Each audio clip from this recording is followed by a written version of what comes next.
కవిత కొత్త పార్టీ పెడుతుందా?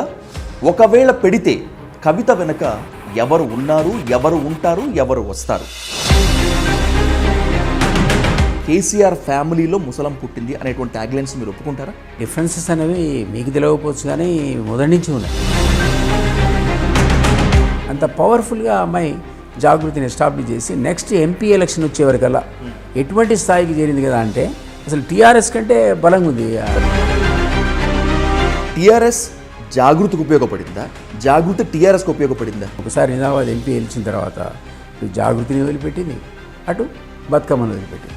దానివల్ల ఆమెకు 9 ఉత్తరాలు రాశాను నేను. ఈ లెటర్ దయ్యాలు లీక్ చేశాను. మరి ఎందుకు ఉత్తరాలు రాయడం ఏంటి అసలు? కేటీఆర్ కవితకే కాదు పడకపోవడం, హరీష్కి కేటీఆర్ కూడా పడదు. సార్, ఒకవేళ కవిత కొత్త పార్టీ పెడితే రాబోయేటువంటి రోజుల్లో వాళ్ళు అనుకున్నటువంటి టార్గెట్ రీచ్ అవుతారా? కనీసం ఒక ఇంప్రెషన్ క్రియేట్ చేయగలుగుతారా తెలంగాణ పాలిటిక్స్లో? అపారమైన సంపద ఉన్నది. కేసీఆర్ దగ్గర ఉంది, కవిత దగ్గర ఉంది, కేటీఆర్ దగ్గర ఉంది, హరీష్ దగ్గర ఉంది. కాబట్టి they are most powerful leaders అవుతారు రేపొద్దున అంటున్నాను. కవిత కొత్త పార్టీ పెడుతుందా? ఒకవేళ పెడితే కవిత వెనక ఎవరు ఉన్నారు, ఎవరు ఉంటారు, ఎవరు వస్తారు? బీజేపీ వెనక ఉండి కవితను నడిపిస్తుంది అనేటువంటిది తెలంగాణ రాజకీయాల్లో ఇప్పుడు ఒక హాట్ టాపిక్. కవిత బీఆర్ఎస్ నుంచి బయటకు వెళ్ళిపోవటానికి కేటీఆర్, హరీష్ రావుతో పాటు సంతోష్ కూడా ప్రధాన కారణాలు అనేటువంటిది మరొక టాపిక్. బీఆర్ఎస్ రాజకీయాలతో పాటు తెలంగాణ సర్కార్, ముఖ్యంగా రేవంత్ రెడ్డి సర్కార్ ఏ విధంగా పరిపాలిస్తుంది, తెలంగాణ ప్రజలు ఏమనుకుంటున్నారు అనేటువంటి దానిపై ఇన్ డీటెయిల్గా, ఇన్ డెప్త్గా డిస్కస్ చేద్దాం. ఈ పరిణామాలపై మాట్లాడేందుకు let's invite X MLC, RLD Telangana chief Kapilavai Dilip Kumar గారు అంటూ the dial news hot seat with Vijay సాధు. సార్ నమస్తే. నమస్తే sir, welcome to dial news. Thank you. Sir, మిగతా వాళ్ళందరూ మాట్లాడటం ఒక ఎత్తు, కేసీఆర్ ఫ్యామిలీకి అత్యంత సన్నిహితంగా ఉండి కేసీఆర్ ఫ్యామిలీని కొన్నేళ్ల పాటు చాలా దగ్గరగా పరిశీలించినటువంటి మీరు చెప్పటం ఒక ఎత్తు. సార్, లోతుగా వెళ్లే ముందు దిలీప్ కుమార్ గారు, బీఆర్ఎస్లో ముసలం పుట్టింది, కేసీఆర్ ఫ్యామిలీలో ముసలం పుట్టింది అనేటువంటి ట్యాగ్లైన్స్ మీరు ఒప్పుకుంటారా? ముస్లిం అన్నది ఏముంది, డిఫరెన్సెస్ అనేవి మీకు తెలియకపోవచ్చు కానీ మొదటి నుంచి ఉన్నాయి. రైట్ ఫ్రమ్ బిగినింగ్, డే 1 నుంచి. ఎట్లా అంటే మీకు కొంత మనం వెనక్కి వెళ్తే తెలంగాణ ఉద్యమ కాలం లోపల కేసీఆర్ స్టేట్మెంట్ ఒకటి ఉండేది. నా కొడుకు కూతురు అమెరికాలో ఉన్నారు, నేను మియా బీవీ ఇద్దరమే ఓ పావుసరి అనుకుంటే సరిపోతుంది, అంత ఉద్యమానికే జీవితాలు అంకితం అన్నట్టు మాట్లాడేవాడు. ఎగ్జాక్ట్లీ. బట్ గ్లోబల్ రిసెషన్ వచ్చింది 2007లో. ఒక్క మన దగ్గర కాదు, ఈ పిల్లలకని కాదు, గ్లోబల్ రిసెషన్ వచ్చి చాలామంది ఉద్యోగాలు ఊడిపోయినాయి. వీళ్ళకి ఉన్నాయో ఊడాయో మనకు తెలియదు కానీ అప్పటి వరకు అమెరికా అంటూ వెళ్ళిపోయి సెటిల్ అయిపోయినటువంటి, అటే ఉంటామనుకున్న వీళ్ళిద్దరు కూడా, ఎవరు మన కవిత కానీ కేటీఆర్ కానీ కవిత హస్బెండ్ అనిల్ కానీ, వీళ్ళంతా రిటర్న్ వచ్చారు ఇండియాకి. 2007లో లాస్ట్ లెగ్లో ఉన్నాడు కేసీఆర్. అప్పుడు ఇది కార్మిక శాఖ మంత్రిగా. ఉద్యమం అన్నది ఇక్కడ హరీష్ చూస్తూ ఉండేవాడు. అక్కడికి వచ్చి ఆయన తెలంగాణ ఉద్యమం, లాబింగ్, పొలిటికల్ లాబింగ్, రకరకాల పార్టీలు కలవడం, లేఖలు తేవడం. అప్పుడే కొంత అసంతృప్తి, తెలంగాణ ఇంకా ఇవ్వలేదు, యూపీఏ 1 అజెండాలో ఉంది కానీ రాలేదంటే అసంతృప్తి, అంతా ఆ టైప్ ఆఫ్ ఒక అట్మాస్ఫియర్ అప్పుడు ఉన్నప్పుడు వీళ్ళు వచ్చారు. ఇంకో 6 months అప్పుడు లేబర్ మినిస్టర్గా కొనసాగాడు. ఆ టైంలో వచ్చినప్పుడు వీళ్ళకి ఒక రెడీమేడ్ ఉద్యమం అక్కడ కనపడ్డది, రెడీమేడ్ కుర్చీలు కనపడ్డాయి. ఎందుకంటే కేసీఆర్ అన్నాడు హైదరాబాద్లో లేడు, ఆయన ఎవరిని కలవడు, ఆడంతా హరీష్ చూస్తున్నాడు. సో దీన్ని టేక్ ఓవర్ చేయడానికి ఒక మంచి ఆపర్చునిటీ కేటీఆర్కు కవిత కనిపించింది అప్పుడు 2007లో. అప్పుడు ఏం చేశారంటే వీళ్ళు ఈ పార్టీలో ఎంటర్ అయిదాం అనుకున్నారు. ఈ లోపల రాజీనామా చేశాడు కేసీఆర్, తెలంగాణకు వచ్చేసాడు. వచ్చిన తర్వాత ఇద్దరు కూడా కేసీఆర్ని అడిగారు, నాకు సీట్లు కావాలని. వాళ్ళు అడిగారు, వాళ్ళు తల్లితో అడిగించారు. డైరెక్ట్గా వీళ్ళు అడిగేంత ధైర్యం కూడా లేదు వాళ్ళకి అప్పట్లో. సో చాలామంది ఇది ఒక మాట చెప్తారు, సాధారణంగా తండ్రికి పిల్లలకి మధ్య మంచి అవినాభావ సంబంధము, అనుబంధము, ప్రేమాభిమానాలు ఉంటాయి. కానీ కేసీఆర్ గురించి, కేటీఆర్ గురించి, కవిత గురించి ఎప్పుడు చెప్పినా మీలాగా సన్నిహితంగా చూసినటువంటి వాళ్ళు గ్యాప్ ఉంది, భయపడతారు, స్వేచ్ఛగా అభిప్రాయాలు వ్యక్తపరచుకోలేరు. ఎందుకు వచ్చి ఉంటుంది ఆ గ్యాప్ అసలు? మొదటి నుంచి అంతే. ఆయన ఇప్పుడు కూడా ఆయన రాజకీయాలు, ఆయన గొడవ, కాంగ్రెస్ పార్టీలో ఆయన అప్పటి నుంచి కూడా యూత్ కాంగ్రెస్ లీడర్ ఉన్నప్పటి నుంచి కూడా ఎక్కువ కాలం పాలిటిక్స్కు అంకితమై తన కార్యక్రమాలు తను చేసుకున్నాడు తప్ప ఫ్యామిలీతో ఎక్కువగా ఆయన ఉండేవాడు కాదు. సో పిల్లలతో కూడా అంత కార్డియల్ అటాచ్మెంట్ లేదు. అంత మాత్రం చేత వాళ్ళంటే ప్రేమ లేదని కాదు, 100% పుత్రవాత్సల్యం కానీ పుత్రికా వాత్సల్యం కానీ నాకు ఉండే. ఈవెన్ హరీష్ లాంటి వాడి మీద కూడా పుత్రవాత్సల్యం ఉంది. ఎందుకంటే హరీష్ అనేవాడు 16-17 ఏళ్లకే ఆయన దగ్గర ఒక ప్రైవేట్ పిఏగా ఆయన ట్రాన్స్పోర్ట్ మంత్రిగా ఉన్నప్పటి నుంచి ఉన్నాడు. సో అతనంటే కూడా అన్ని పనులు అతనే చేసేవాడు ఆ రోజుల్లో. తర్వాత సంతోష్ టేక్ ఓవర్ చేశాడు ఆ స్థానాన్ని. కాబట్టి అతనంటే కూడా ఈ ముగ్గురికి ఈక్వల్ స్థానం ఉంది ఆయన మైండ్లో నాకు తెలిసినంతవరకు. ఓకే. అప్పుడు వీళ్ళిద్దరూ పాలిటిక్స్లోకి వద్దామని వాళ్ళ తల్లి ద్వారా చెప్పించడం, ఇతరుల ద్వారా చెప్పించడం అడిగారో నాకు తెలియదు. బట్ నాకు ఒకరోజు కేసీఆర్ ఇట్లా పోతుంటే కేటీఆర్ నాకు ఆయన ఆంతరిక రూమ్ ఒకటి పైన ఉంటుంది ఆయన ఇంట్లో, అక్కడ ఆపాడు. ఆయన ఏమన్నా అంటే ఎంటైర్ టీఆర్ఎస్లో ఉన్న లీడర్షిప్ అంతా కూడా నాకు కరీంనగర్ ఎంపీ సీట్ ఏమని రికమెండ్ చేశారు, ఒక్క మీరే చెప్పలేదు అంకుల్, మీరు చెప్తే నాకు వచ్చేస్తుంది అంటాడు. అంటే అప్పుడు ఉన్న పొజిషన్ కేటీఆర్ ఎగ్జాక్ట్లీ. అంటే ఈ could not directly speak to his father, అందరితో చెప్పిస్తున్నాడు. ఆ టైంలో నేను నవ్వాను, ఒక కారణం ఉంది నేను చెప్పకపోవడానికి, నాకు తెలుసు నువ్వు కరీంనగర్ సీట్ అడుగుతున్నావని. Okay. But I did not say for a reason, నేను ఒక 2 days టైం నేను చెప్తాను, చెప్పనని కాదు, నువ్వు రావడం మంచిదే పాలిటిక్స్లోకి అన్నా. 2 days తర్వాత నేను అప్పటికే కేసీఆర్ నన్ను ఒక 10 కాన్స్టిట్యున్సీ సర్వే చేయమన్నాడు. ఓ 2 ఎంపీ నియోజకవర్గాలు, 8 ఎమ్మెల్యే నియోజకవర్గాలు నాకు ఇచ్చాడు, వేరే వాళ్ళకు ఇంకొంత ఇచ్చాడు. అందులో కరీంనగర్ ఎంపీ స్థానం ఉంది. ఆ రిపోర్ట్ ఏమొచ్చిందంటే దారుణంగా ఓడిపోతుంది టీఆర్ఎస్ అని వచ్చింది. అది నేను ఆయనకి ఇచ్చా కేసీఆర్కి. ఆయన బెల్లొత్తి కేటీఆర్ని పిలిచాడు, చూడు అంకుల్ సర్వే చేయించాడు, నువ్వు కనుక అడుగుతున్నావు కదా సీటు, ఇది నీకు ఇస్తే ఇది పరిస్థితి నీది అన్నాడు. అంటే అప్పుడు ఆ బాబు వాజ్ నాట్ హ్యాపీ.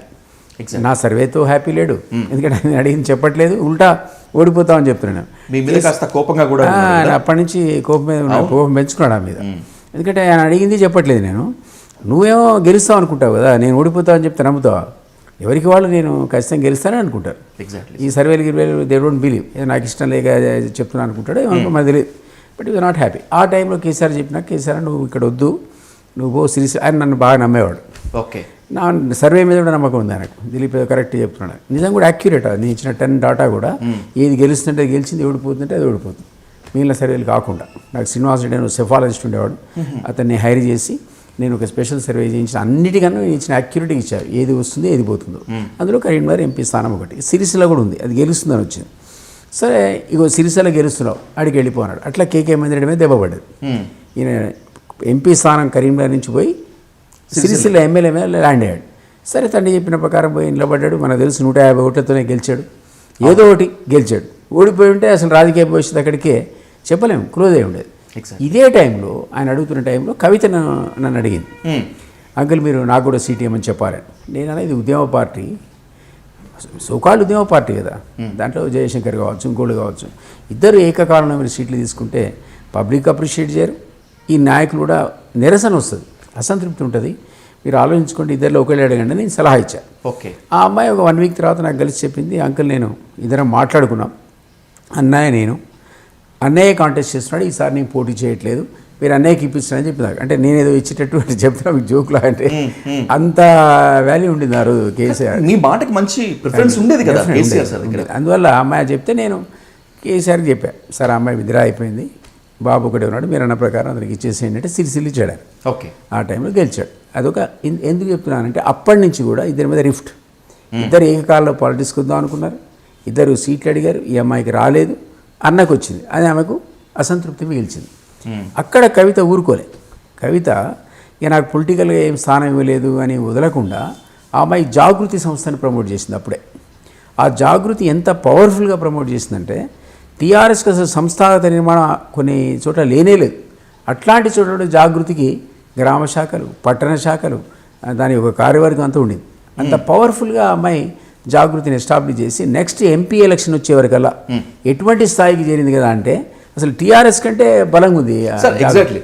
టీఆర్ఎస్ జాగృతికి ఉపయోగపడిందా, జాగృతి టీఆర్ఎస్కి ఉపయోగపడిందా? దేవర్ కాంప్లిమెంటరీ టు ఈచ్ అదర్. ఆ టైం వరకు కాంప్లిమెంటరీ టు ఈచ్ అదర్. ఎందుకంటే ఆమె అది వేరే ప్రమోట్ చేయలేదు, it's not a political party, ఒక సంస్థను లేపింది. ఆ సంస్థ యొక్క నిర్మాణం టీఆర్ఎస్కి పీఆర్ఎస్కి పనికి వచ్చింది చాలా సందర్భాలు. అయితే ఆమెను కాదనలేక ఆమె శక్తి చూసి కేసీఆర్ అనేవాడు ఆమెకు నిజామాబాద్ సీట్ ఇవ్వాల్సిన పరిస్థితి వచ్చింది, కంపల్షన్ క్రియేట్ చేసిన. సో నెక్స్ట్ ఎలక్షన్ వచ్చేవరకల్లా ఈయన ఎమ్మెల్యే ఉన్నాడు, ఆమె కూడా ఎంపీఏ గెలిచింది. బట్ అన్ఫార్చునేట్లీ ఆమె తర్వాత అదే లెవెల్లో బతుకమ్మను కూడా లేపింది. మొత్తం తెలంగాణలో బతుకమ్మ అసలు కవితనే కనిపెట్టిందా అంత లెవెల్లో లేపింది. కానీ దాన్ని కూడా వదిలేసింది. ఆమె చాలా క్రెడిబిలిటీ వచ్చింది ఇంటర్నేషనల్గా. అమెరికా పోయి, ఆస్ట్రేలియా పోయి, న్యూజిలాండ్ పోయి అక్కడ కూడా బతుకమ్మలు ఆడేటువంటి పరిస్థితి ఉండే అమ్మాయి. ఇంత ఆర్గనైజ్ చేసిన కవిత ఏ కారణం చేతనో ఒకసారి నిజామాబాద్ ఎంపీ గెలిచిన తర్వాత ఇటు జాగృతిని వదిలిపెట్టింది, అటు బతుకమ్మను వదిలిపెట్టింది. దానివల్ల ఆమెకు పొలిటికల్ నష్టం జరిగింది. నెక్స్ట్ పాలిటిక్స్లోకి ఎంట్రీ ఇవ్వాలి, ఎంటర్ అవ్వాలి అనేటువంటిది కవిత టార్గెట్ అయితే దానికి జాగృతిని యూజ్ చేసుకొని బతుకమ్మ సంబరాలు యూజ్ చేసుకొని వచ్చింది. ఎంపీగా వచ్చేసారు. వచ్చేసిన తర్వాత ఇక్కడ స్ట్రెంగ్ అవుదామని చెప్పి వదిలేసి ఉండొచ్చా సార్? ఉండొచ్చు, కానీ అది కరెక్ట్ కాదు. ఆమె అదే కంటిన్యూ చేసి ఉంటే నెక్స్ట్ టైం ఇది అవ్వాలి, ఓడిపోయేది కాదు. ఎప్పుడైతే వదిలిపెట్టిందో నియోజకవర్గాన్ని వదిలిపెట్టింది, దాన్ని నెగ్లెక్ట్ చేసింది, జాగృతిని నెగ్లెక్ట్ చేసింది, బతుకమ్మలు నెగ్లెక్ట్ చేసింది. దీనివల్ల ఏమైంది, ఆమెకు నెక్స్ట్ ఆమెకు సీట్ ఇవ్వగానే ఓడిపోయింది. అక్కడ ఆమెకు నష్టం పొలిటికల్గా జరిగింది. ఇది ఒక ఆస్పెక్ట్. అయితే నేను చెప్తున్నాను ఎంత అంటే ఈ అక్కకు అన్నకు చెల్లెలికి అప్పటి నుంచి రిఫ్ట్ ఉందని చెప్పడానికి చెప్తున్నాను ఇదంతా. ఓకే, అది మొదటి నుంచి కూడా అప్పటి 2009-7 నుంచి వాళ్ళు వచ్చినప్పటి నుంచి కూడా ఇది గొడవే. తర్వాత ఓ రోజు కేసీఆర్ నాకేం చెప్పాడు, ఈ కేటీఆర్ని ప్రధాన కార్యదర్శి చేయాలన్నాడు. అయితే అందరూ అంటే నిరసన ధ్వనులు ఉన్నాయి, ఎందుకంటే ఉద్యమ పార్టీ కాబట్టి కొడుకు మళ్ళీ ఆనువంశిక పాలనలాగా వస్తుంది, నువ్వు కొద్దిగా కన్విన్స్ చేయాలి వాడిని జనరల్ సెక్రటరీ చేద్దాం అనుకుంటున్నా అని చెప్పాడు ఓపెన్గా. ఓకే, అది బహుశా ఆయన తల్లి ద్వారా ఇతర రిలేటివ్స్ ద్వారా ఇన్ఫ్లుయెన్స్ చేసి ఉంటాడు, నాకు జనరల్ సెక్రటరీ కావాలి అనే విషయాన్ని. అప్పటికే ఆయన కూర్చొని వచ్చిన వాళ్ళందరినీ కలుస్తున్నాడు పార్టీ ఆఫీస్లో. ఇంట్లో కేసీఆర్ ఎవరికి దొరకడు, వచ్చిన ప్రతి వాళ్ళు కనీసం కేటీఆర్ నోడు కొడుకు కనిపోయి చెప్పుకోవడం ఆడే పరిస్థితి ఏర్పడదు. కవిత అక్కడ ఇంట్లో ఉండేది కాదు, హరీష్ ఎల్లకాలం విన్నట్టు ఉండేవాడు కాదు. ఇక్కడ ఒక రూమ్ ఏమో కేటీఆర్ది, ఒక రూమ్ ఏమో కేసీఆర్. మీరు కింది దిగానే కేటీఆర్ అవైలబుల్ ఉన్నాడు అక్కడ. సో మీరు కేసీఆర్ని కలవలేనప్పుడు సాయంత్రం దాకా చూసి కేటీఆర్ అంటే మీరు కేటీఆర్ని కలుస్తారు. సో గ్రాడ్యువల్గా ఆ బాబు ఏ పదవి లేకుండా కూడా ఆ పార్టీ యొక్క గ్రిప్ తీసుకోవడం మొదలుపెట్టాడు. ఆ సందర్భంలో నేను జనరల్ సెక్రటరీ చేద్దామని అనుకున్నాడు. నాకు చెప్తే నేను అందరినీ ఒక రోజు విడివిడిగా నా రూమ్లో, నాకు రూమ్ ఉండేది ఇక్కడ ప్రధాన కార్యదర్శిగా మధుసూనాచారి ఒక్కడికే ఒక రూమ్ ఉండేది, ఆర్గనైజింగ్ సెక్రటరీ. ఇతర జనరల్ సెక్రటరీలో నా ఒక్కడికే రూమ్ అక్కడ పైన, అంత ఇంపార్టెన్స్ ఇచ్చేవాడు. అందులో పిలుచుకొని అంత ఎగ్జిక్యూటివ్ని పిలిచాను. విజయరామారావు, రవీంద్ర నాయక్, వికారాబాద్ చంద్రశేఖరు, తర్వాత ఈటల రాజేందరు, నాయని నరసింహారెడ్డి, రెహమాను, ఇట్లా టాప్ పీపుల్ అందరిని పిలిచి సార్ ఇట్లా అనుకుంటున్నాడు, ఈ wants to make him a general secretary of the party అంటే వాళ్ళందరూ కూడా నో అన్నారు. అరే ఎట్లా మరి ఉద్యమ పార్టీ కదా, కుటుంబ పాలన అయిపోతుందని విజయరామారావు అన్నాడు. తర్వాత చంద్రశేఖర్ అన్నాడు ఇది కరెక్ట్ కాదు సార్, ఈ స్టెప్ ఇదని. నేను కాదు, ఆయన డిసైడెడ్, మిమ్మల్ని కన్విన్స్ చేయమని చెప్పాడు అంతే నాకు. Okay, he wants to give that post to him. కాబట్టి మనం చేయలేదు ఏముండదు, ఉండనివ్వండి. ఆయన కొడుకు అయితే మాత్రం తెలంగాణ ఉద్యమంలో పనిచేయకూడదని ఉందా? So he has got some strength, he wants to work. మనందరం ఎంకరేజ్ చేయాలి, కానీ వద్దని ఎట్లా అంటాం అని అంటే మనందరం ఉన్నాం కదా కమిటీలో, మనం కూడా ఉన్నాం, ఆయన కూడా ఉంటాడు. ఏముందని అంటే అతి కష్టం మీద వాళ్ళు ఒప్పుకున్నారు. జయశంకర్ సార్ కూడా నాతో అన్నాడు, దిలీప్ ఇది కుటుంబ పాలన కాదు, ఇది కరెక్ట్ కాదు, నువ్వు చెప్పాలనికంటే నేను చెప్పలేను సార్ అని డిసైడ్ అయిపోయి చెప్పాడు నాకు, మిమ్మల్ని కన్విన్స్ చేయమని. అంటే జయశంకర్ సార్ కేసీఆర్కి చెప్పేంత ఇంటిమసీ లేదా? ఉంది, కానీ నేనున్నా కాబట్టి నా ద్వారా చెప్పిద్దాం అనుకున్నాడు. ఓకే, ఆయన ఎందుకు మనసులో ఆయన నెగిటివ్ కావాలా, నా ద్వారా చెప్పించుకోవచ్చు కదా. సో నేను ఇదంతా అయిపోయినాక అందరినీ కన్విన్స్ చేసి ఆయన చెప్పాను, సరే ఓకే సార్ అంటే ఆ కార్యవర్గం ప్రకటించినప్పుడు అప్పుడు ఆయన ప్రధాన కార్యదర్శి అయ్యాడు. అట్లా పొలిటికల్ ఎంట్రీ. అప్పుడు కవితకు కూడా అవకాశం రాలే. అప్పుడు కూడా పార్టీలో డైరెక్టర్ రావడానికి ఆమెకు అవకాశం ఈయన అడ్డంకి అయిపోయాడు. మళ్ళీ ఈయననే వద్దంటుంటే కవితను ఎట్లా స్వీకరిస్తారు? సో అట్లా కూడా పొలిటికల్ పార్టీకి ఆయన ఎంట్రీకి ఆమెకు అవకాశం తగ్గలేదు. అప్పుడు కూడా కోపం ఉంది ఆమెకు, ఈయన ఒకడే దున్నుకుంటున్నాడు నన్ను రానియట్లేదు. సరే వాట్ ఎవర్, ఇది హిస్టరీ. ఈ హిస్టరీ తర్వాత మీరు అన్నట్టుగా ఎస్ ఆయన నేచర్ అది, ఎవరిని పట్టించుకోడు, అది కొడుకైనా పట్టించుకోడు, కూతురైనా పట్టించుకోడు. మీకు అసలు కవిత రాసిన ఉత్తరంలో 9 ఉత్తరాలు రాశాను నేను. ఈ లెటర్ దయ్యాలు లీక్ చేశాను. మరి ఎందుకు ఉత్తరాలు రాయడం ఏంటి అసలు? తండ్రికి నువ్వు 8 ఉత్తరాలు రాయాల్సిన అవసరం ఏంటి అసలు? ఓ పూట పోయి మాట్లాడి రావచ్చు కదా. సో అపాయింట్మెంట్ కావాలంటే సంతోష్ అడగాల. ఆయన చుట్టూ దయాలున్నాయి అన్నది. అంటే దయాలు ఎవరు? ఆమె ఉద్దేశంలో సంతోష్, కేటీఆర్. ఈ దయాలు ఆయన దగ్గర రానియట్లేదు, తన గూడు చెప్పుకోవడానికి అవకాశం లేదనేటువంటి విషయాన్ని చెప్తోంది, ఓపెన్గా చెప్పింది. కాబట్టి ఈ హిస్టరీలో ఆమె మొదటి నుంచి కూడా అసంతృప్తిగా ఉందనే విషయాన్ని మీరు చెప్పదలుచుకోండి. తనకు కరెక్ట్గా ప్రిఫరెన్స్ ఇవ్వలేదు, తన పొలిటికల్ ఎంట్రీకి కూడా కేసీఆర్ సహకరించలేదు, కేటీఆర్ అడ్డుగా ఉన్నాడు కాబట్టి అతి కష్టం మీద తన ఆర్గనైజింగ్ స్కిల్స్ త్రూ జాగృతి అంటే అది బతుకమ్మల ద్వారా ఎస్టాబ్లిష్ చేసి తన పవర్ని ఎక్స్పోజ్ చేసి ప్రతి వాళ్ళు మెప్పించి వచ్చిందా. అందువల్ల కేసీఆర్ అవుట్ ఆఫ్ కంపల్షన్ ఇక కాదల్లేకి ఆసిన పరిస్థితి. అప్పుడు ఎవరు కూడా నో అని లేకపోయారు. ఇక్కడ she has shown her ability. Exactly. So ఇది ఆ హిస్టరీ. అందువల్ల మొదటి నుంచి కూడా అప్పటి నుంచి 2007 నుంచి ఇప్పటిదాకా డిఫరెన్సెస్ ఉన్నాయి. ఇది కాకుండా అడిషనల్గా కేటీఆర్ కవితకే కాదు పడకపోవడం, హరీష్కి కేటీఆర్ కూడా పడదు. కానీ రీసెంట్గా నేను భావనాయకత్వంలో పనిచేయడానికి సిద్ధంగానే ఉన్నానని చెప్పారు. పొలిటికల్ స్టేట్మెంట్ అది, నాకు తెలుసు కదా ఇంటర్నల్ అఫైర్స్. ఎగ్జాక్ట్లీ. ఇంటర్నల్గా నాకు తెలుసు కదా వాళ్ళందరికీ ఎవరు ఏం క్యారెక్టర్. అస్సలు పడదు వాళ్ళకి. హరీష్కి కేటీఆర్కి పడదు, కవితకి కేటీఆర్కి పడదు. కవితకి హరీష్కి కాస్తో కూస్తో ర్యాపో ఉంది, కాస్తో కూస్తో they can work together. But ఈ ముగ్గురు కూడా 3 స్తంభాలు. ఎప్పటి వరకు కలిసి ఉంటారు వీళ్ళు? కేసీఆర్ అనేవాడు ఒక ఛత్రంలాగా ఒక గొడుగులాగా ఉన్నంత వరకే వీళ్ళంతా ఒక దగ్గర. వీళ్ళందరికీ కూడా ముగ్గురికి కూడా సంతోష్ అంటే కోపం. అది ఇంకో స్తంభం. ఎందుకంటే అపాయింట్మెంట్ కావాలంటే మీరు సంతోష్ అడగాలి. సంతోష్ ఎవరిని కలిపితే వాడే. అతను చెప్పిందే వేదం. ఆయన ఏం పెద్ద పొలిటికల్ ఎక్స్పోజ్ కాడు, పాలిటిక్స్లో డైరెక్ట్ ఇన్వాల్వ్ కాడు. ఆ ఇన్వాల్వ్ అయినా మీకు కనపడదు, వినపడదు. బట్ అదొక క్యారెక్టర్. మీరు పోవాలంటే సంతోష్ అపాయింట్మెంట్తోనే పోవాలా. సో ఈ ముగ్గురి కూడా అదే పరిస్థితి. మీకు నాకు సంగతి దేవుడరు. ఆ ముగ్గురి కూడా అదే పరిస్థితి. మేనల్లుడు, కూతురు, కొడుకు, వీళ్ళు కూడా అరే సంతోష్ నాన్న కలవాలంటే వద్దు అనే రేపు కలవాడు అంటాడు. అంటే ఆ మూడుని బట్టి పరిస్థితిని బట్టి చెప్తాడు అతను. సో ఆ దయ్యం అనేది వాడే అక్కడ. సార్ ఇప్పటికీ చాలామందికి అర్థం కానటువంటి ప్రశ్న, ఎన్నిసార్లు చెప్పినా కూడా క్లారిటీ కోసం ఇంకా చాలామంది వెయిట్ చూసేటువంటి క్వశ్చన్, ఎందుకు సంతోష్కి అంత ప్రిఫరెన్స్ కేసీఆర్ వద్ద? ఆయన 24 hours ఆయన అక్కడే ఉంటాడు కదా. ఇప్పుడు మీరు లోపలికి నిద్ర లేవగానే ఇటు చూడగానే సంతోష్ కనపడతాడు. మీకు ట్యాబ్లెట్ కావాలంటే అరే సంతోష్ అంటాడు. ఆయన చెప్పుకున్నాడు రాజ్యసభ సీట్ అట వాడికి ఇవ్వకపోతే నాకు ట్యాబ్లెట్ ఇచ్చేవాడు గతి లేడు అన్నాడు. నేను ఢిల్లీ పోతే ట్యాబ్లెట్ ఇచ్చేవాడు కావాలి కదా, అందుకని చెప్పి సంతోష్కి రాజ్యసభ సీట్ అన్నాడు. ట్యాబ్లెట్ ఇచ్చేవాడు కూడా రాజ్యసభ ఇస్తారా మీరు? అని చెప్పుకున్నాడు. అది కేసీఆర్ చెప్పాడు, ఎవరు కాదు. అందువల్ల ఆ సర్వీస్ వల్ల అతనికి రాజ్యసభ ఇచ్చాడు. ఆశ్చర్యం. ఎందుకంటే పొలిటికల్గా మీకు పాలిటీషియన్ అయితేనో మీ కంట్రిబ్యూషనో ఇట్లాంటి వాటికి రాజ్యసభ ఎమ్మెల్సీలు వస్తాయి, కానీ ట్యాబ్లెట్ ఇచ్చి కూడా రాజ్యసభ తెచ్చుకుని నేను ఒకటే చూశాను. సార్ పొలిటీషియన్స్ ఎవరైనా కూడా తమ లెగసీ, తమ వారసత్వం కొనసాగించాలని మెజారిటీ పీపుల్ కోరుకుంటారు. కానీ కేసీఆర్ మాత్రం ఇప్పుడు కోరుకుంటున్నారేమో బహుశా, ఒకప్పుడు మాత్రం పిల్లల్ని రాజకీయాల్లోకి రప్పించేందుకు, తెప్పించేందుకు సుముఖంగా లేరు. ఎందుకని? ఇప్పుడు మీకు జ్ఞాపకం ఉంటే కేసీఆర్ అప్పుడు నేను పనిచేసిన రోజులు మాకేం చెప్పేవాడంటే, యాక్చువల్లీ మావాడు ఐఏఎస్ పోదాం అనుకున్నాడు. నేను అనుకున్నా ఐఏఎస్ చేయాలి, ఐపీఎస్ చేయాలి మా ఇద్దరు పిల్లలకి నేను వాడు స్టడీ చేసే సందర్భంలో ఇంటర్మీడియట్ తర్వాత అడిగాను. అంటే చిచ్చి ఆ పోస్ట్ మాకెందుకు అన్నారు. ఎందుకంటే ఆ రోజుల్లో సర్వీసెస్కి చాలా డౌన్ ట్రెండ్ ఉండే. Okay sir. మొత్తం మనకి కంప్యూటర్గా మొదలైంది. ఆ కంప్యూటర్ మొదల్లో మీ ప్యాకేజీలు అసలు ఒక్కొక్కటికి 5 లక్షలు, 10 లక్షలు, 20 లక్షల జీతాలు. ఇక్కడ కొట్టుకొని ₹1,00,000, ₹2,00,000 రావడం ఎక్కువ ఐఏఎస్. అంతే సార్. తర్వాత జీ హుజూర్ అనుకుంటూ మంత్రుల ముందు సాష్టాంగ పడేటువంటి కల్చర్ వచ్చింది. సో ఆ ఇండిపెండెన్స్ కానీ, ఆ ఇన్కమ్ కానీ, ఈ పోస్టులకు ఆ చార్మ్ కానీ అప్పట్లో లేవు. తర్వాత మళ్ళీ వచ్చింది ఆ చార్మ్ అనేది. తర్వాత మళ్ళీ ఈ మధ్యకాలంలో వచ్చింది. వాళ్ళిద్దరు చదువుకునే టైంలో లేదు. అందుకని వాళ్ళిద్దరు కూడా నాకు అది వద్దు అని అసలు గ్రూప్ అనుకో, లేకపోతే దాని ఏమంటారు సర్వీస్ కమిషన్ యూపీఎస్సీకి వాళ్ళు ప్రిపేర్ అయినట్టుగా లేరు. బికాజ్ వాళ్ళకి ఆపర్చునిటీ ఎంఎస్ కంప్యూటర్స్ చేయగానే అమెరికాలో ఇద్దరు కూడా మంచి మంచి ఉద్యోగాలు వచ్చాయి. తర్వాత గ్లోబల్ రిజిస్ట్రేషన్లో పోయాయి, అది వేరే విషయం. పోయింది వీళ్ళని నాకు కూడా కన్ఫర్మిటీ లేదు, కానీ బట్ అందరితో పాటు వాళ్ళు తిరిగి వచ్చారు పాపం. అట్లా ఇప్పుడు కనుక ట్రంప్ యుగంలో మన పిల్లలంతా తిరిగి వస్తున్నారు. అదే పరిస్థితి 2007లో 8 మధ్య ఉండింది. సో అట్లా వాళ్ళు ఏంటంటే ఐఏఎస్ ఐపీఎస్ కావాలంటే రెఫ్యూజ్ చేశారట. చిచ్చి ఆ పోస్ట్ చెత్త పోస్ట్ మాకెందుకని, పనికిరాని పోస్ట్ అని కామెంట్ అది కేసీఆర్ పేపర్లో వచ్చింది. సో అట్లా వాళ్ళు వెళ్ళిపోయారు. రారనుకున్న వాళ్ళు తిరిగి వచ్చారు. రాగానే రెడీమేడ్గా ఇక్కడ మీకు ఉద్యమం ఖాళీ స్థానాలు కనపడ్డాయి కూర్చోడానికి. సో న్యాచురల్గా వాడు తండ్రి యొక్క ఇమేజ్ని పట్టుకొని పార్టీలో బ్యాక్డోర్ ఎంట్రీకి వచ్చారు వాడు.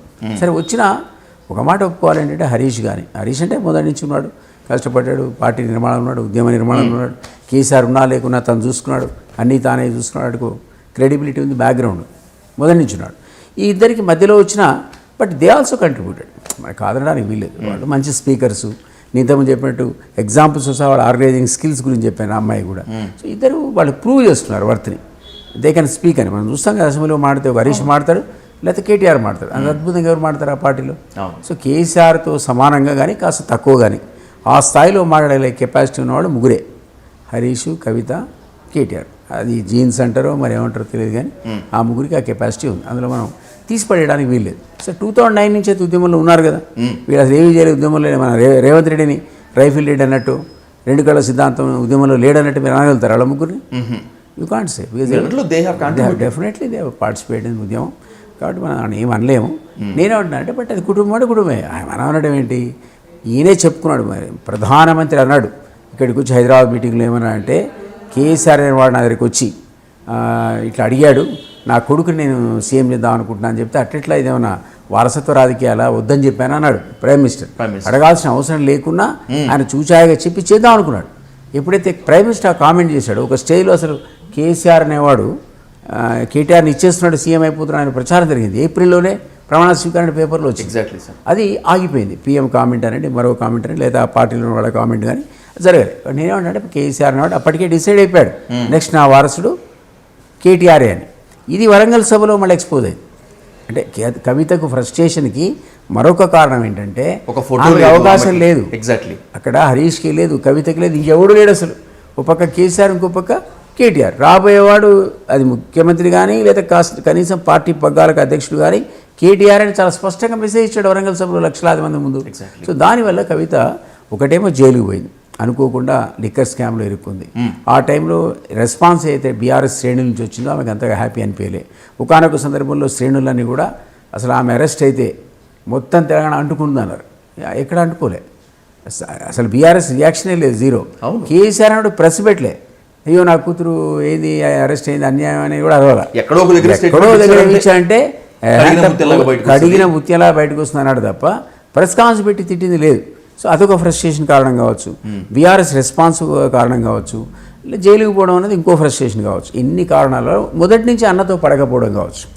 ఈ రకరకాల కారణాలలో ఈరోజు ఆమె ఫ్రస్ట్రేషన్లో ఉంది. ఆమె అన్నట్టుగా నిన్న మొన్న తండ్రికి సపోర్ట్గా ఏదో స్టేట్మెంట్స్ ఇస్తుంది, అది తండ్రి కాబట్టి ఇస్తుంది. బట్ యాక్చువల్గా అక్కడి నుంచి రెస్పాన్స్ రాదు. నా అనుభవం చెప్తున్నా, ఆమెను పిలవడు, అసలు వినను కూడా వినడు అని చెప్పి ఆ కాగితాలు ఎప్పటికప్పుడు చించాడు వారేసినట్టు సంతోషం. ఇట్స్ క్లియర్ ఆమె బీఆర్ఎస్ లోంచి రేపో ఎల్లుండో బయటికి రావటం కన్ఫర్మ్. 100% తెలంగాణ జాగృతి అనేటువంటిది కవర్ డ్రైవ్ గా ఉన్నప్పటికీ కొత్త పార్టీ కన్ఫర్మ్ పెడుతుంది. ఎవరున్నారు కవిత వెనుకాల? బీజేపీ ఉందా? మీ మీ మీ పొలిటికల్ వ్యూ ప్రకారం?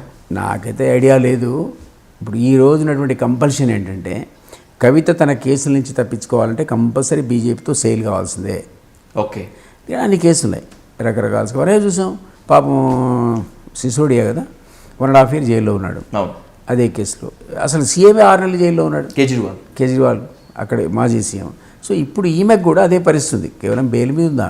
సో రేపు పొద్దున ఆ కేసును పక్కకు పెట్టకపోతే ఆమెకు ప్రమాదం ఉన్నది. కాబట్టి ఆమె ఖచ్చితంగా బీజేపీతో, బీఆర్ఎస్ అంటే వాళ్ళ ఇష్టం కానీ బీజేపీతో కాంప్రమైజ్ కావాల్సిన పరిస్థితి కవితకు అవుతుంది.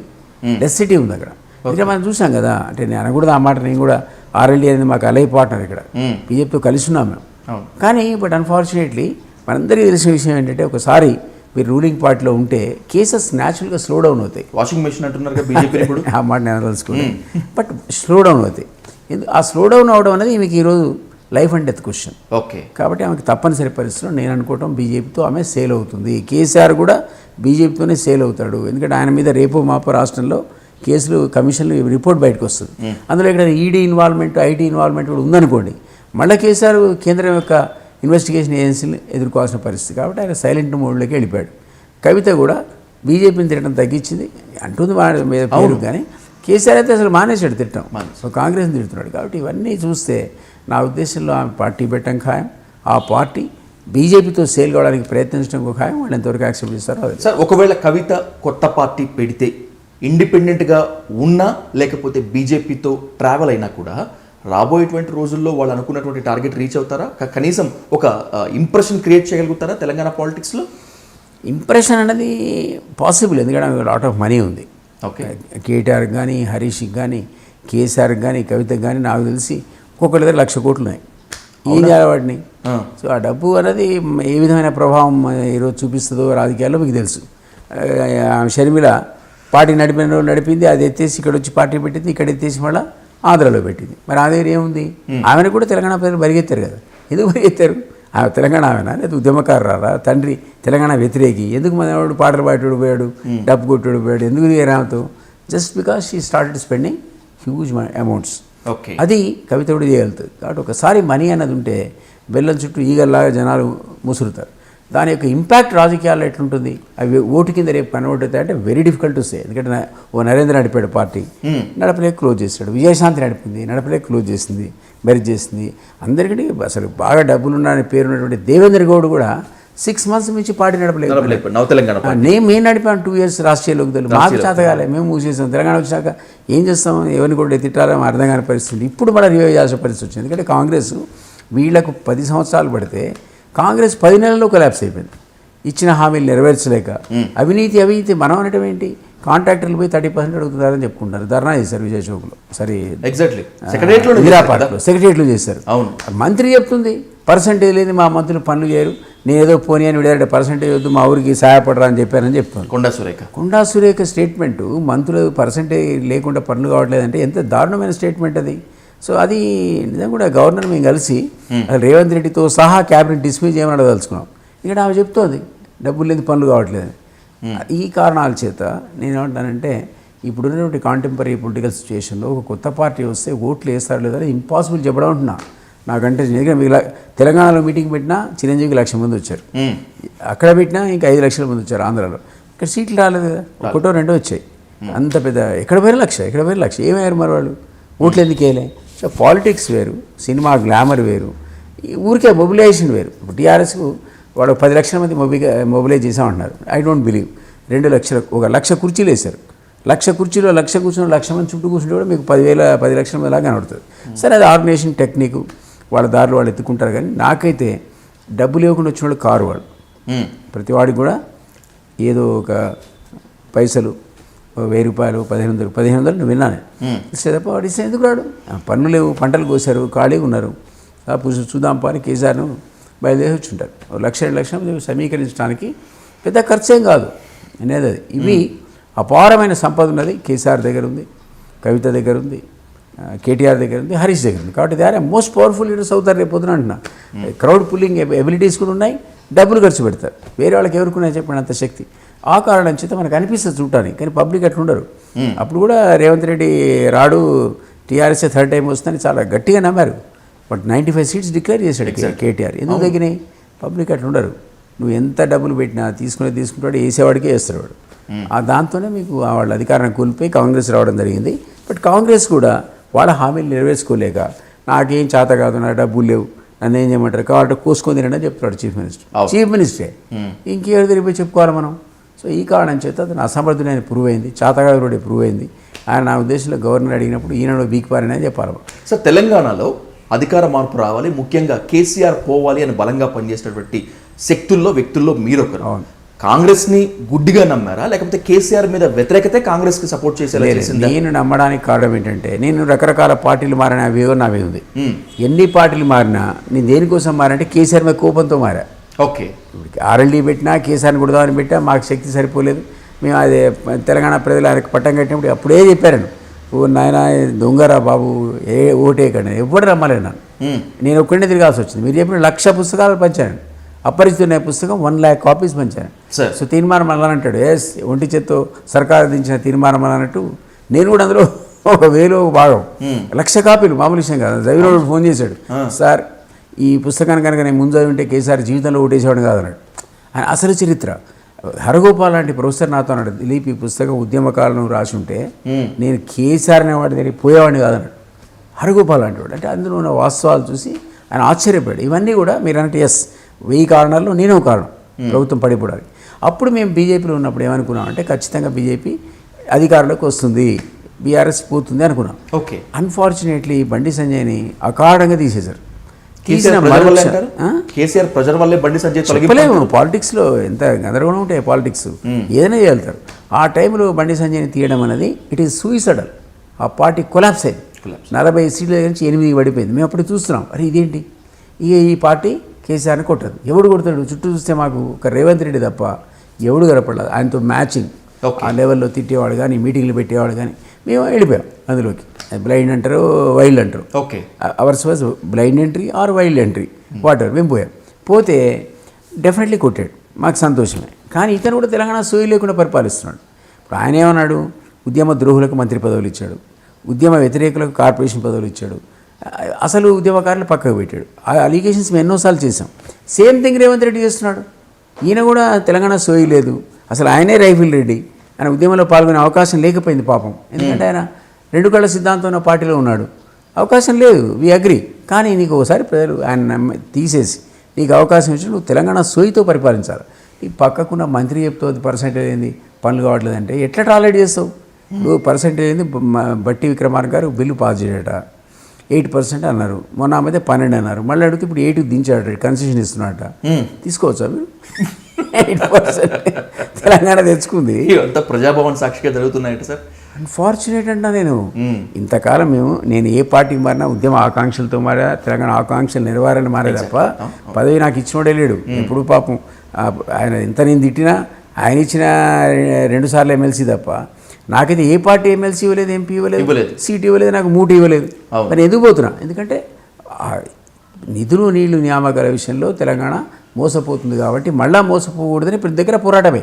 ఆ పోరాటానికే మళ్ళీ ఒకసారి నేను రాష్ట్రీయ లోక్దళ్ నిర్మాణం చేయాల్సి వచ్చింది. ఈరోజు అవినీతిపై పోరాటం, యువకులకు పాలరాపగ్గాలు అందించాలనే పోరాటం, గవర్నర్ కలిసి ఈ మంత్రులను డిస్మిస్ చేయమనేటువంటి పోరాటం, రైతుల పక్షాన పోరాటం అనేది మా అబ్జెక్టివ్. అది జరగట్లేదు కాబట్టి సో అది కారణం. అయితే అన్ఫార్చునేట్గా ఇప్పుడున్న పొలిటికల్ పార్టీస్లో బీఆర్ఎస్ను కానీ మీరు చెప్పే కవిత గారిని నమ్ముతారని అనుకోను ప్రజలు. Okay sir. ఇక్కడ అయిపోయింది. ఇంతకుముందు చెప్పే 1,00,000 మంది చిరంజీవి కోసం ఓట్లు లేవని మీటింగ్ పెడితే వస్తారు, 1,00,000 మంది వస్తారు, 2 లక్షలు వస్తారు.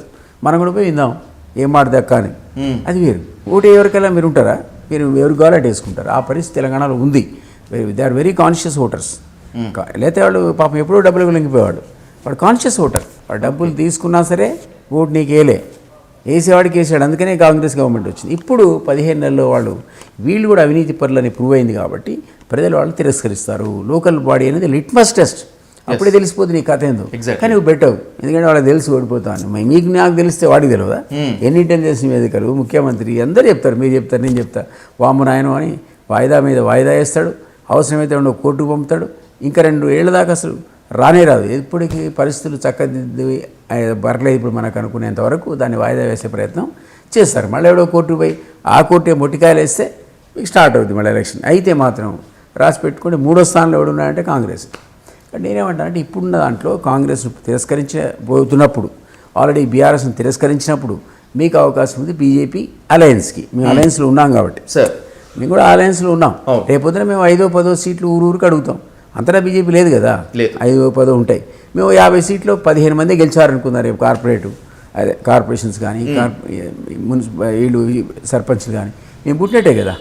వ్యాక్యూమ్ ఉందని అన్నాడు, పొలిటికల్ వ్యాక్యూమ్ ఉంది. ఇది కాకుండా ఒక్కసారిగా అన్ని పార్టీల్లో కూడా చైతన్యం వచ్చి బయట కూడా బీసీ కాన్సెప్ట్ ప్రమోట్ అయింది బాగా. ఆ బీసీ కాన్సెప్ట్ వల్ల ఒక 4th ఆల్టర్నేటివ్ కూడా రావచ్చు. ఓకే, వచ్చిందనుకోండి, అప్పుడు వాళ్ళు ఒక శక్తి ఎదుగుతారు. అంటే మేము ఎదగమని కాదు, మా ప్రయత్నం మేము చేస్తాం. అట్లా కాకుండా వాళ్ళు నాన్ పొలిటికల్గా ఫోరం పెట్టారనుకోండి, they may succeed. And ultimately వాళ్ళు ఏ పార్టీతో అలయన్స్ పెట్టుకుంటారో లేకపోతే వాళ్ళే పొలిటికల్ కన్వర్ట్ అయితే వాళ్ళు కూడా ఒక ఫోర్స్ అవుతారు రేపు రాబోయే రోజుల్లో. సో ఈ 4th ఫ్రంట్ అనేది బీసీ కాన్సెప్ట్ అయితే ప్రమోట్ అవుతుందో అది it will become a powerful weapon. Sir 2 సార్లు ఎమ్మెల్సీ, అపారమైన రాజకీయ అనుభవం ఉంది మీకు. ఇప్పుడు RLDకి తెలంగాణ చీఫ్గా ఉన్నారు. మీ అనుభవాన్ని అలాగే రాబోయేటువంటి రోజుల్లో పరిణామాల్ని రెండింటిని మిళితం చేసి తెలంగాణ ప్రజలకి ఏం చెప్తారు? నా రిక్వెస్ట్ తెలంగాణ ప్రజలకి ఏంటంటే, శ్రీశ్రీ అంటాడు ఎవడో వస్తాడు ఏదో చేస్తాడని ఎదురు చూసి మోసపోకురా అని. నిద్రపోకురా అంటే ఇప్పుడు మనం నిద్రపోతే కష్టం. ఎందుకంటే మనం 10 years కేసీఆర్ నమ్మాం. ఉద్యమంలో కేసీఆర్ లేడు అంటే మన తెలివి తక్కువతనం అయింది. ఓకే, ఉద్యమంలో ఉన్నాడు. He played a very important role. Definitely ఒక క్రూషియల్ రోల్ ప్లే చేశాడు. ఒక ఆరోగ్య దశలో ఆయన విసిగిపోయాడు. ఇక నా ఒక్కడితో కాదనుకున్నాడు. అనుకొని ఆయన ఏం చేశాడు, జేఏసీని ప్రమోట్ చేశాడు. ఆ జేఏసీని ప్రమోట్ చేసిన తర్వాత అన్ని పొలిటికల్ పార్టీలు జేఏసీలో భాగస్వామైనాయి. అయిన తర్వాత తెలంగాణ భావాన్ని నినాదాన్ని నెత్తురులోతుకు వెళ్ళింది జేఏసీ కదా సార్. అప్పుడు జేఏసీ ఏం చేసింది, సకల జిల్లా పోరాటం చేసింది. సకల జిల్లా సమ్మె, సాగర హారం, మిలియన్ మార్చ్, అద్భుతమైన పోరాట రూపాలు, అసలు అద్భుతమైన పోరాట రూపాలు. ఈ రూపాలని కూడా క్లైమాక్స్కి చేరిన తర్వాత కాంట్రిపట్ సిచ్యువేషన్ లోపల కాంగ్రెస్ అనేది తెలంగాణ ఇవ్వాల్సిన పరిస్థితి ఏర్పడ్డది. మేజర్ కంట్రిబ్యూషన్ గ్రేటర్ ఎక్స్టెంట్ అని నడిచింది మాత్రం కేసీఆర్. ప్రజలకు కూడా మైండ్లో అది ఉంది. జేఏసీ అని అయినా ప్రజలు దాన్ని గుర్తించారు కాబట్టి అసలు ముందు ఈయనకి ఇద్దాం మొదలుపెట్టినోడే ఈయన అని అనుకున్నాడు. 2 terms ఇచ్చాడు. దాన్ని ఆయన బంగారుపల్లిలో నీకు తెలంగాణ ఇచ్చినప్పుడు దాన్ని అద్భుతంగా తెలంగాణ ఆకాంక్షలు కనుక నడపాల్సి ఉండే నువ్వు నడపనప్పుడు ఏమైంది, నేను తిరస్కరించారు. కాంగ్రెస్ వచ్చింది. కాంగ్రెస్ కూడా అదే ఉద్యమ ద్రోహులకు పదవులు ఇస్తూ ఉంటుంది, తెలంగాణ అన్నోడికి మంత్రులు ఇస్తూ ఉంటుంది. కరప్షన్ వాళ్ళు చెప్పుకుంటారు, ఇంత పర్సెంట్ ఇది కరెక్ట్ కాదు. సో నేనేమంటే తెలంగాణ ప్రజలు ఊరుకునే తత్వం ఉన్నవాడు కారు. నేను అప్పీల్ మీరేమంటున్నానంటే అప్పీల్ ప్రజలకు, మనం ఇంట్లో పడుకుంటే అది అయ్యే పని కాదు. కష్టపడి తెలంగాణ తెచ్చుకున్నాం. 1200 మంది ఆత్మ బలిదానాల మీద ఏర్పడే తెలంగాణ ఈయనగాచి నక్కరపాలు చేసినట్టు మనం ఈ మంత్రులకు ఈ చెత్తగాళ్లకు అప్పచెప్పకూడదు. మనం కాపాడుకోవాలంటే మరొక పోరాటం అవసరం. ఎన్నిసార్లు పోరాడతామంటే చేయాలి. మరి మన పిల్లలు వాళ్ళ భవిష్యత్తు తీర్చిదాలంటే మనకు ఆ ఊపిరి ఉన్నంత వరకు మనం పోరాడుతూనే ఉండాలంటున్నాను నేను. అప్పీల్ చేస్తున్నా తెలంగాణ వాళ్ళకి, మీరు తిరిగి పోరాడాలి, ఒక వాయిస్ రావాలా, ఆ వాయిస్ ఆల్టర్నేటివ్ వాయిస్ రావాలి, ఆల్టర్నేటివ్ వాయిస్ ప్రమోట్ చేయండి. అది బీసీ కానివ్వండి, ఎస్సీ కానివ్వండి, ఎస్టీ, మేము కూడా కొట్లాడతాం.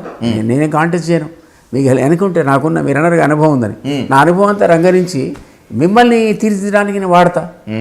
తప్పే ఉంది, నా సలహాలు తీసుకోండి. హ్యావ్ నో అదర్ ఇంట్రెస్ట్ కదా. కాబట్టి ఇది నేను ఒక్కడే కాదు, ఈ సమాజంలో తెలంగాణ పోరాటాల్లో అంత సకల జనులు పోరాడారు కాబట్టి సబ్బండ వర్ణాలు వచ్చి వీళ్ళందరూ కూడా మరొకసారి ఆలోచించి ఒక పెద్ద ఎత్తున అవినీతికి వ్యతిరేకంగా, ఇప్పుడు జరుగుతున్నటువంటి తప్పులకు వ్యతిరేకంగా పోరాడితే తప్ప ఇది కరప్షన్ ఉంటుంది. 5%, 10% టాలరబుల్, 5, 10, 15 వాడు 70% తినేస్తా అంటే ఎట్లా ఊరుకుంటావు? సో ఆ పరిస్థితి ఈరోజు తెలంగాణలో ఉంది. కాబట్టి మనందరం మన తెలంగాణ పునర్నిర్మాణంలో మనందరం కూడా నడుమిగించాల్సిన అవసరం ఉన్నది నా అప్పీల్. Right sir. సార్ మీరు చెప్పినట్లుగా నిజంగా తెలంగాణలో జీవం ఉంటుంది, ముఖ్యంగా తెలంగాణ ప్రజల్లో తిరుగుబాటు తత్వం ఉంటుంది, అలాగే ఎక్కువ ప్రేమ కూడా ఉంటుంది. తమని మోసం చేసిన వాళ్ళని మర్చిపోరు, తమకు మేలు చేసినటువంటి వాళ్ళని గుండెల్లో పెట్టుకొని చూసుకుంటారు. రాజకీయాల్లో ఇప్పుడు ఇది చాలా ఇంపార్టెంట్గా ఉంది కాబట్టి రాబోయేటువంటి రోజుల్లో రాజకీయాలు ఏ విధంగా మారతాయో చూద్దాం. Let's wait for that. Thank you so much. Thank you so much.